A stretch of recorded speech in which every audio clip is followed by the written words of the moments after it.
আগে ব্যস্ত থাকায় শপিং করার সময়ই পাইনি, তাই অনলাইনে অর্ডার করেছি শেষ মুহূর্তে। আজ বিজয় দশমীর দিনে সমস্ত পার্সেল হাতে পেলাম। শুধুমাত্র শাড়িই অর্ডার করেছিলাম, সবগুলো পার্সেলেই শাড়িই রয়েছে। পুজোতে পরতে তো আর পারলাম না, তাই ভাবলাম চলো তোমাদের সঙ্গে শেয়ার করে নিই। এই শাড়িটা ওপেন করা যাক। এটা অনেক দিন আগে অর্ডার করেছিলাম, হাতেও অনেক দিন আগেই পেয়েছিলাম, কিন্তু এতটাই ব্যস্ত ছিলাম যে পার্সেলটা ওপেন করে দেখারও সময় হয়নি।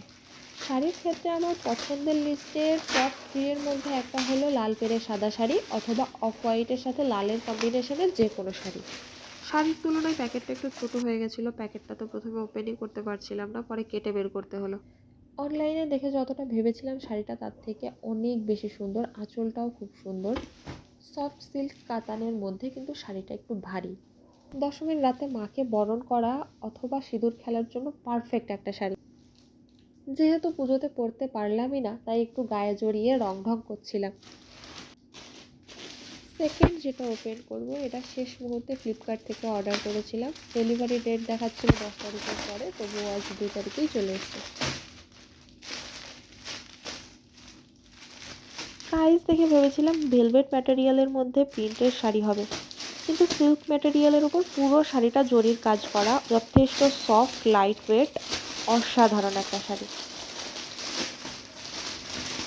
প্রাইস রেঞ্জ দেখে যতটা এক্সপেক্ট করেছিলাম তার থেকে কয়েক গুণ ভালো এসছে শাড়িটা। ফ্লিপকার্টের ওপরে ভরসা ছিল না, কিন্তু তবুও শাড়িটা খুবই ভালো এসছে। আমি তো গায়ে জড়িয়ে দেখছিলাম আর মনে মনে ভাবছিলাম, ইস কেন যে পুজোর আগে হাতে পেলাম না, তাহলে এত সুন্দর সুন্দর শাড়ি পুজোতে পরা যেত। থার্ড শাড়িটা নিয়েছিলাম শান্তিপুর থেকে, অফ হোয়াইটের সাথে লালের কম্বিনেশনের একটা তসর জামদানি। এই শাড়িটা অর্ডার করে আমি প্রচণ্ড এক্সাইটেড ছিলাম, কারণ এই ধরনের শাড়ি এই প্রথম ট্রাই করতে যাচ্ছি। এর আগে আমি কখনো এরকম শাড়ি পরিনি।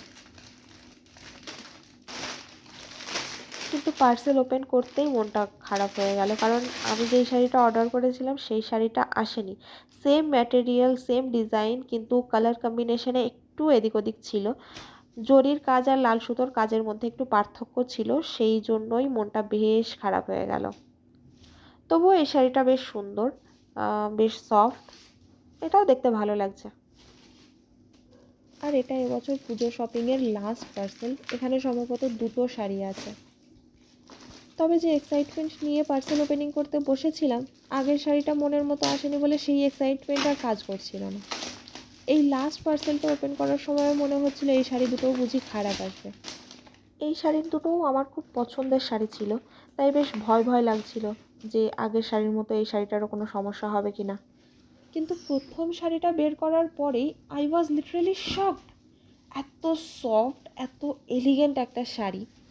এমনিতেই কালো শাড়ির সঙ্গে সোনালি জরির কম্বিনেশন আমার অসাধারণ লাগে, তার উপরের বাটারি সফটনেস, ও মাই গড। একে তো শাড়িটা এক্সপেকটেশনের থেকেও অনেক ভালো এসেছে, তার জন্য তো ভালো লাগছিলই। শাড়িটা দেখার পরে আগের শাড়িটার কথাও মাথা থেকে বেরিয়ে গেছিলো। এমনিতেই black Banarasi is my biggest weakness, তার উপরেও এই শাড়িটা আমার এবছরের কেনা সমস্ত শাড়ির মধ্যে বেস্ট।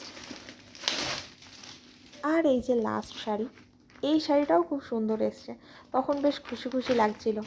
রেড ওয়েলটন কালারের মধ্যে মিনাকারি জরির কাজ, সাথে এর বর্ডার পোর্শনটা ছিল অসাধারণ, একদম ইউনিক ইকট ডিজাইনের উপরে বর্ডারটা ছিল। ওভারঅল ভালো শাড়ি। শুভ শারদিয়া সবাইকে, টাটা।